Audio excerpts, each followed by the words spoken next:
मज़ेदार कहानियाँ देखने के लिए हमारे चैनल गौतम टीवी को सब्सक्राइब करें और बेल आइकन को जरूर दबाएं। साथ ही सारे वीडियो को लाइक करें। राजधानी एक्सप्रेस अपनी पूरी रफ्तार से आगे बढ़ रही थी। हर जगह कोहरा दिखाई दे रहा था। ठंड का समय था जिसमें 10 साल का सचिन और 12 साल की उसकी बहन राधा अपनी नानी और नाना के साथ वापस अपने घर दिल्ली जा रहे थे। वह कुछ दिनों के लिए अपने नाना नानी के घर रहने आए हुए थे। नाना नानी खुद उन्हें छोड़ने जा रहे थे। नानी, मुझे नहीं जाना घर वापस। घर जाकर वही बोरिंग लाइफ फिर से शुरू हो जाएगी और रोज हमें स्कूल जाना पड़ेगा। हाँ राधा, नानी के यहाँ कितना मजा आता था। हम कितना खेलते थे और पढ़ने लिखने की भी कोई जरूरत नहीं होती थी। नानी हमें कितनी अच्छी अच्छी कहानियां सुनाया करती थी। अरे मेरे बच्चों, ऐसे क्यों बोल रहे हो? पढ़ना बहुत जरूरी होता है, तभी तो तुम दोनों पढ़ लिख कर बड़े बड़े अफसर बनोगे और देश को आगे बढ़ाओगे। और वैसे भी अगले साल फिर जब तुम्हारी स्कूल की छुट्टी पड़ेगी तो तुम दोनों फिर से तो हमारे पास आओगे ही ना। सचिन, अगले साल फिर से नानी के घर आएंगे। हुर्रे! इतना कहकर दोनों भाई बहन गाना गाने लगते हैं। नानी के घर जाएंगे, नानी के घर जाएंगे। जिसके बाद उनके नाना उनसे कहते हैं, अरे बच्चों, चलो अब सो जाओ, रात हो गई है। और जब तुम दोनों सुबह सोकर उठ जाओगे तो तुम अपने घर पहुंच चुके होगे। नाना जी, अभी हमें नींद आ रही है। हम थोड़ी देर एक कहानियों की किताब पढ़ लेते हैं। दोनों भाई बहन कहानी पढ़ ही रहे होते हैं, तभी वहां एक और भाई बहन आ जाते हैं जो ट्रेन में भीख मांगा करते थे। वे दोनों सचिन और राधा की ही उम्र के थे। उन दोनों ने गर्म कपड़े भी नहीं पहन रखे थे और खड़े खड़े कांप रहे थे। अम्मा जी, कुछ पैसे दे दो, सुबह से खाना नहीं खाया। अरे बच्चों, तुम दोनों इतनी रात को इस ट्रेन में भीख क्यों मांग रहे हो? इतनी ठंड पड़ रही है, इस समय तो तुम्हें अपने घर पर होना चाहिए था। हाँ बच्चों, रात में ट्रेन में भीख मांगना सही बात नहीं है। थोड़ा बहुत पढ़ लिख भी लिया करो। क्या तुम दोनों स्कूल नहीं जाते हो? देखो हमारे बच्चे कैसे पढ़ रहे हैं। नहीं अम्मा जी, हम पढ़ाई नहीं करते। हमारा पूरा दिन बस ट्रेन में अपने लिए खाने का जुगाड़ करने में ही निकल जाता है। पढ़ने लिखने का टाइम कहाँ से लाएंगे?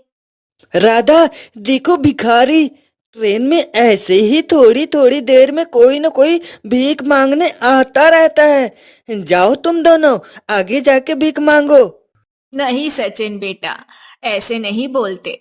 जरूर इन दोनों की कोई मजबूरी होगी। ये लो बेटा, हम घर से खाना लेकर आए थे, तुम दोनों खा लेना। अगले स्टेशन पर जब ट्रेन रुकती है तो पारो और उसका भाई राहुल ट्रेन से नीचे उतर जाते हैं और ट्रेन आगे निकल जाती है। जैसे ट्रेन स्टेशन को पार करती है, ट्रेन के इंजन में आग लग जाती है, जिसकी वजह से ट्रेन पटरी पर से उतर जाती है और सारी बोगियां इधर उधर पड़ी होती है। अरे ये क्या हुआ? कोई मदद करो, ट्रेन पटरी से उतर गई है। तभी स्टेशन से लोग भागे भागे मदद करने के लिए जाते हैं, लेकिन तब तक बहुत देर हो चुकी होती है क्योंकि सभी लोग ट्रेन के अंदर मर चुके थे। तभी पारो को कुछ दिखाई देता है। राधा और सचिन ट्रेन के नीचे दबे हुए थे और दोनों जिंदा थे। बचाओ, कोई हमें बचाओ। राहुल देख, ये दोनों तो वही हैं जो ट्रेन में उन अम्मा जी के साथ थे जिसने हमें खाना दिया था। लगता है ये दोनों अभी जिंदा हैं। हाँ दीदी, चलो चलकर उन दोनों को बचाते हैं। राधा और सचिन के नाना नानी ट्रेन हादसे में मारे जा चुके थे, पर दोनों भाई बहन किसी वजह से बच जाते हैं और पारो और राहुल उन दोनों को बाहर निकाल लेते हैं। तुम दोनों ठीक तो हो ना? कहीं चोट तो नहीं आई? सचिन, तू ठीक तो है ना? तुझे कुछ हुआ तो नहीं? और नाना नानी वो दोनों कहाँ हैं? तुम्हारे नाना नानी अब इस दुनिया में नहीं रहे। पूरी ट्रेन में बस तुम दोनों ही जिंदा बचे हो। ऐसा सुनकर दोनों भाई बहन की आंखों में आंसू आ जाते हैं, जिसके बाद पारो और राहुल दोनों को अपने साथ ले जाते हैं। कड़ाके की ठंड में वह एक पेड़ के नीचे बैठ जाते हैं। चारों तरफ बस कोहरा ही कोहरा दिखाई दे रहा था। जो खाना राधा की नानी ने दिया था, सब मिल बांट कर उस खाने को खा लेते हैं। अब हम अपने घर दिल्ली कैसे जाएंगे? हमारे पास तो पैसे भी नहीं हैं और दिल्ली यहाँ से बहुत दूर भी है। क्या तुम दोनों हमें इतने पैसे दे सकते हो जिससे हम दोनों अपने लिए दिल्ली की टिकट खरीद सके? हमारे पास इतने पैसे नहीं हैं। हम तो मुश्किल से अपने खाने का जुगाड़ कर पाते हैं। अगर तुम दोनों को दिल्ली अपने घर जाना है तो तुम्हें पैसे जमा करने होंगे और हमारे साथ ट्रेन में भीख मांगनी पड़ेगी। जिसके बाद राधा और सचिन भी पारो और राहुल के साथ ट्रेन में भीख मांगने लगते हैं। भगवान के नाम पर कुछ पैसे दे दो अंकल जी, मुझे पैसों की बहुत जरूरत है। जी अंकल जी, भगवान के नाम पर हमें पैसे दे दो। इस तरह दोनों भाई बहन ट्रेन में जाकर भीख मांगने लगते हैं और उन्हें थोड़े थोड़े पैसे मिलने लगे थे। अब जब उन चारों के पास सोने के लिए कोई जगह नहीं थी, लेकिन पारो और राहुल तो प्लेटफॉर्म पर ही सोया करते थे। दिसंबर का महीना था जिसमें ठंड कड़ाके की पड़ती थी। आने जाने वाले लोगों ने गर्म कपड़े पहन रखे थे। चारों प्लेटफॉर्म पर ही सो जाते हैं। पारो और राहुल को प्लेटफॉर्म पर सोने की आदत थी, पर राधा और सचिन को नहीं। चारों ठंड से कांप रहे थे। थोड़ी देर बाद सचिन की तबीयत खराब होने लगती है। बहुत ठंड लग रही है और कितनी देर तक यहाँ सोना पड़ेगा? मुझे तो लगता है थोड़ी देर बाद बर्फ भी पड़ सकती है। पूरी रात यहीं सोना पड़ेगा।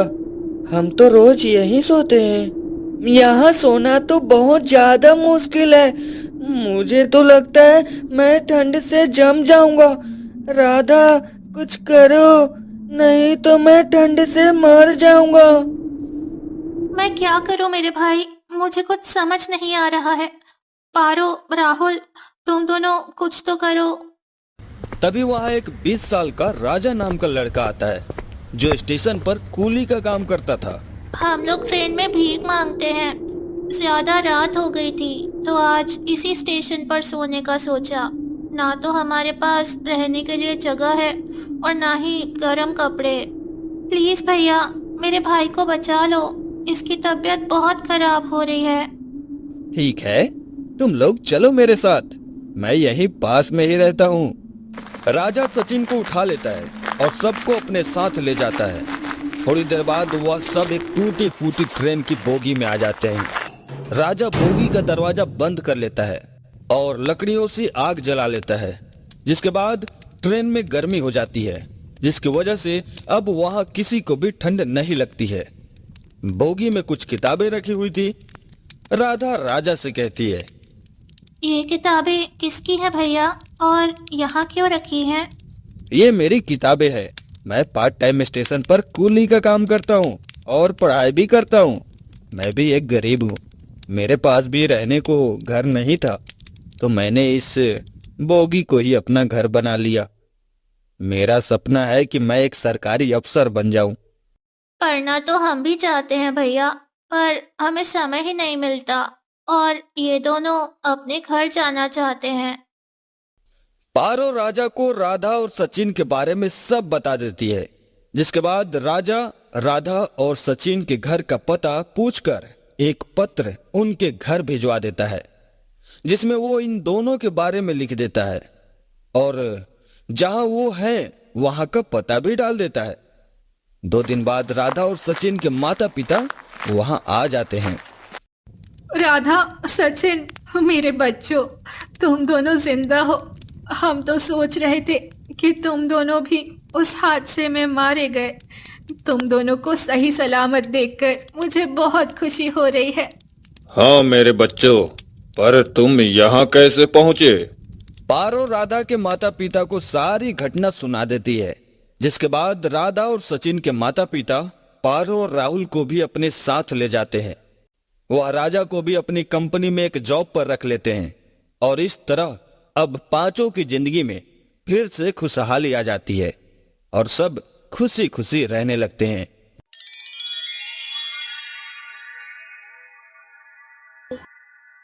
ठंड बहुत जोरों से पड़ती है। ठंड से बहुत लोग परेशान होते हैं, लेकिन सबके पास ठंड से बचने का साधन होता है। एक सुमन नाम की लड़की अपने ससुराल वालों से बहुत परेशान होती है। उसकी सास और उसका पति उसे बहुत परेशान करते हैं। आइए आपको बताएं कैसे। हेलो नेहा, सुमन तुम्हारे पास आई है? नहीं तो, सुमन दीदी तो यहाँ नहीं आई। लेकिन क्या हुआ जीजा जी, आप ऐसे क्यों पूछ रहे हैं? अरे नेहा, आज सुबह से ही तुम्हारी सुमन दीदी कहीं चली गई और किसी को भी कुछ बताकर नहीं गई है। उसके साथ कंचन भी गई है। क्या जीजा जी, सब घर में ठीक तो है ना? हाँ हाँ, सब ठीक है। विनोद ने सुमन के घर उसकी छोटी बहन से भी बात करी, लेकिन सुमन वहां भी नहीं थी। सुमन के घर में ज्यादा लोग नहीं थे, बस उसकी माँ, बाबा और छोटी बहन रहती थी। वो भी ये सुनकर परेशान हो जाते हैं। और उधर विनोद बारी बारी से अपने सभी रिश्तेदारों को फोन करता है और सबसे सुमन के बारे में पूछता है। लेकिन सुमन अपनी सास शकुंतला और पति से बहुत परेशान थी, इसीलिए वो बिना किसी को बताए अपनी बेटी को लेकर घर से भाग जाती है। अभी 2 दिन पहले की ही बात है। अरे ओ करमजली, आज तूने झाड़ू पोछा भी नहीं किया और यहाँ पड़ी है महारानी की तरह। टाइम भी पता है क्या हुआ है? माँ जी, आप तो जानती हैं कि मेरा 9वां महीना चल रहा है। मुझे झुकने में बहुत तकलीफ होती है। मैं झाड़ू पोछा करूं भी तो कैसे? बड़ी आई महारानी, तेरे साथ तेरे बाप ने नौकर भेजे थे क्या जो तू यहाँ काम नहीं करेगी? और कान खोल कर सुन ले, पिछली बार तो तूने एक बेटी को जन्म दिया था, लेकिन इस बार मुझे एक बेटा चाहिए, समझ गई? और ना समझी हो तो अपने मायके चली जा। माँ जी, मैंने कब कहा कि मैं यहाँ काम नहीं करूंगी? पर अभी आप मेरी हालत तो देखो। शकुंतला सुमन की एक नहीं सुनती है और उसे खरी खोटी सुनाकर वहां से चली जाती है और शाम को विनोद के घर आते ही उसे नमक मिर्ची लगाकर बताती है और सुमन की खूब शिकायत करती है। ये सुन विनोद भड़क जाता है। क्या तुम मेरी माँ से उल्टा सीधा बोल रही हो? अभी बताता हूँ तुम्हें तो मैं। विनोद सुमन की डंडे से खूब पिटाई करता है। बेचारी सुमन बिलक बिलक कर रोती रहती है, लेकिन दोनों माँ बेटे में से सुमन पर किसी को दया नहीं आती है। ये पहली बार नहीं था, सुमन के साथ आए दिन ऐसा होता रहता था। सुमन की खूब पिटाई होने के बाद कंचन अपनी माँ के पास रोते हुए आती है। माँ, पापा बहुत गंदे हैं, मैं इनसे कभी बात नहीं करूंगी, ये बहुत गंदे हैं। नहीं बेटा नहीं, ऐसा नहीं कहते अपने पापा के बारे में, वो बहुत अच्छे हैं। ऐसा कहकर सुमन कंचन को गले लगाकर रोने लगती है। उसी रात सुमन अपनी बेटी से कहती है, कंचन बेटा चुप हो जाओ, अब हम यहाँ नहीं रहेंगे। चलो चलो यहाँ से चलते हैं अब हम। पर माँ, हम जाएंगे कहाँ? और इतनी ठंड में हम भला कहाँ रहेंगे? कहीं भी जाएंगे हम, पर अब हम यहाँ नहीं रहेंगे। और जहाँ भी जाएंगे यहाँ से तो ठीक ही रहेंगे। चलो अब जल्दी से चलो, कहीं कोई उठ ना जाए। पति और सास सुमन और कंचन के साथ बहुत बुरा व्यवहार करते थे। दिसंबर और जनवरी जैसे महीने में भी उनके पास पहनने को स्वेटर और शॉल भी नहीं थे। सुमन ने अपना मन बना लिया था कि वो अब यहाँ इस घर में और नहीं रहेगी, और वो दोनों माँ बेटी वहां से चली जाती हैं और पैदल चलते चलते स्टेशन पहुंच जाती हैं। और सुबह जब शकुंतला उठती है तो आवाज मारकर एक गिलास पानी मंगवाती है, और जब कोई भी नहीं सुनता है तो शकुंतला बाहर आकर देखती है। अरे न जाने कहाँ मर गई दोनों माँ बेटी, मैं कब से आवाज दे रही हूँ, कोई सुनता ही नहीं है। इतना सुनकर विनोद वहाँ आ जाता है। क्या माँ सुमन नहीं सुन रही? मैं देखता हूँ कहाँ है वो। ये दोनों माँ बेटी। विनोद सब जगह ढूंढता है, लेकिन वो दोनों माँ बेटी उन्हें कहीं नहीं मिलती हैं। सब जगह ढूंढकर विनोद कहता है, माँ पता नहीं कहाँ गई है। अरे पता नहीं दोनों माँ बेटी कहाँ चली गईं। घर का सारा काम, झाड़ू पोछा बर्तन सब पड़ा है, और सुमन को तो 9वां महीना लग रहा है पता नहीं कहाँ चली गई बिना बताए, और साथ में उस कंचन को भी ले गई। वो ही घर का सारा काम कर देती। अरे माँ, तुम्हें घर के काम की पड़ी है? अरे मैं तो सोच रहा हूँ कि उसके माँ बाप यहाँ ना आ जाए। मेरी सुमन की छोटी बहन नेहा से बात हुई थी, सुमन वहाँ भी नहीं पहुँची है। बस मुझे डर है कि उसके माँ बाप यहाँ ना आ जाए। अरे आने दो सुमन के माँ बाप को, हम भी कह देंगे कि भाग गई होगी अपने किसी पुराने यार के साथ, और क्या। वो लोग सुमन के बारे में ऐसी बातें कर रहे थे और उधर सुमन अपनी 8 साल की बेटी को साथ लेकर ट्रेन में बैठ गई। दोनों माँ बेटी को बहुत ठंड लग रही थी। दोनों माँ बेटी ने कोई भी गर्म कपड़े नहीं पहने हुए होते हैं, और जैसे ही ट्रेन चलने लगती है, खिड़की दरवाजे खुले होते हैं तो वहाँ बहुत जोरों से हवा आ रही होती है। उस हवा की ठंड से बचने के लिए दोनों माँ बेटी ठंड में सिकुड़कर एक दूसरे से सट कर बैठ जाती हैं, और कंचन को बहुत ठंड लग रही होती है। थोड़ी देर बाद दोनों एक स्टेशन पर उतर जाते हैं, और स्टेशन पर अरे पता नहीं कहाँ से आ जाते हैं। आने से पहले ये तक नहीं सोचते कि बच्चों को स्वेटर ही पहना ले। माँ, मुझे बहुत जोरों से ठंड लग रही है। बेटा, तुम्हें ठंड लग रही है तो आओ, तुम मेरी साड़ी के पल्लू में आकर छिप जाओ, इससे तुम्हें ठंड नहीं लगेगी बेटा। रेलवे स्टेशन पर उन्हें बहुत ठंड लगने लगती है। ठंडी ठंडी हवाएं चल रही होती हैं। फिर अचानक से ही सुमन को लेबर पेन शुरू होने लगते हैं और वो बहुत जोर जोर से चिल्लाने लगती है। ये देख पास में ही खड़ी कुछ औरतें आदमियों को वहाँ से आगे भेज देती हैं और अपनी साड़ियों से एक घेरा बनाकर उसका बच्चा पैदा करवा देती हैं। वो अपने बच्चे को ठीक देखकर सबसे हाथ जोड़कर कहती है, आप सबका बहुत बहुत धन्यवाद। आप सबने मेरी इतनी मदद की, वरना मुझे तो कुछ पता ही नहीं था कि मेरे बच्चे के साथ आज पता नहीं क्या हो जाता। आपका बहुत बहुत शुक्रिया मेरी इतनी मदद करने के लिए। अरे बहन, धन्यवाद और शुक्रिया कैसा, ये तो हम जैसी औरतों का काम ही है, जरूरतमंद लोगों की मदद करना। सुमन को एक बहुत ही प्यारा सा बेटा होता है।